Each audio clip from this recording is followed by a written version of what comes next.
Are you asking if there is a soulmate for everyone? Yes, that's my question. Now you must understand this. Sadguru explained, his eyes alive and bright as the reflection of the fire danced across his face. Mating is always of the body. It is a body requirement. Maybe it is also of the mind and the emotions. But the process of mating belongs to the body to some extent and to the mind to some extent. The soul cannot mate with anything, nor does the soul need a mate, because it is absolute and boundless. Only what is limited needs a mate in order to feel little better. This line of thinking, though logical, sounded quite stark and not the least bit romantic or fun. Why do you choose a mate? I guess to find fulfillment. You want your body to feel a little better. We call that sexuality. It can be quite beautiful. We want our mind to feel a little better. We call that companionship. We want our emotions to feel better, and we call that love. Emotional compatibility makes it very beautiful and sweet. But that is as far as it goes. Experiencing a good physical compatibility, companionship, and a strong sense of love in many ways can make your life very wonderful. But if you are willing to look at all this very carefully and sincerely, you cannot deny the limitations with which it exists, and the anxiety that naturally follows such an arrangement.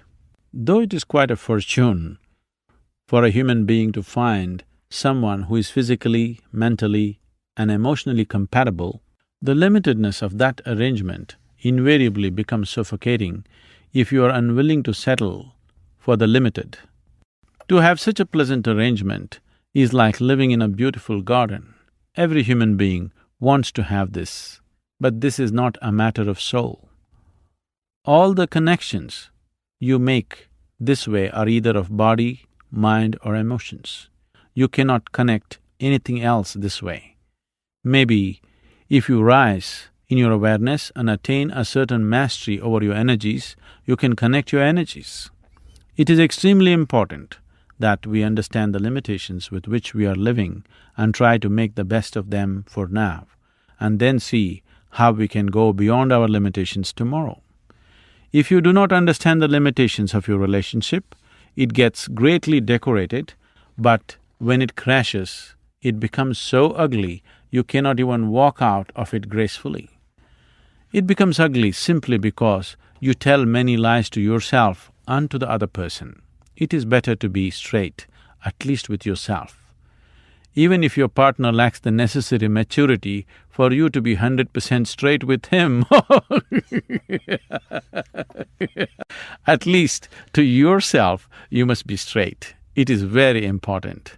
If you want to live sensibly and joyfully, it is extremely important that you should not fool yourself. It is all right to fool the other person.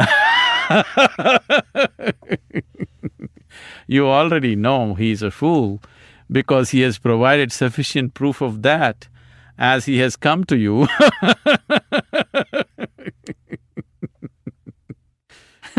Thanks a lot, I said, and also laughed, even though I found his humor funnier or more charming when it was directed toward anyone other than me. Only if you are straight with yourself will you know the value of offering that to another human being. So it does not matter. With him, you do whatever you think is best for you and him. My business is not what you are doing with somebody else. What you do with someone else is just social. My business is just with you, basic you, with yourself. You must be straight. It is very, very important to be straight with yourself. Otherwise, life won't work right. If you are very straight with yourself, you will see through things very easily. There are lots of things that people think are important that won't matter to you or even make much sense to you. The more sincere you are with yourself, the clearer you will see things, and the less melodrama you will add to things in order to make your life more intense and interesting. Without all the melodrama, you will become freer and freer, and you will quickly become less entangled. You will cut away one encumbering rope at a time. Then you will rise higher and higher to elevated realities. If you do not become absolutely straight with yourself, it may take a lifetime to deal with every little thing that disturbs you before you finally come to the point where you realize that all your worry was not getting you anywhere. You will need a full lifetime. That is a waste of your time and life. But if you are very straight with yourself, you will see that most of the things that are highly romanticized in the world actually mean nothing. They are all very empty. Life is full as it is. It does not need decorating. Only those who are missing the intensity of the life process, those who are not in perception of the grandeur of life within, have this juvenile idea that they have to enhance life. Life process does not need any assistance from you to become beautiful. If only you are willing to merge with it and know its beauty. He then picked up a branch to reposition a couple of the logs in the fire. He also then added another large log, and the fire was soon a large roaring blaze again. He continued, Does this mean you should not enjoy the simple aspects of life? No. Let us apply it to this moment. If you eat your dinner, will you get enlightened? No.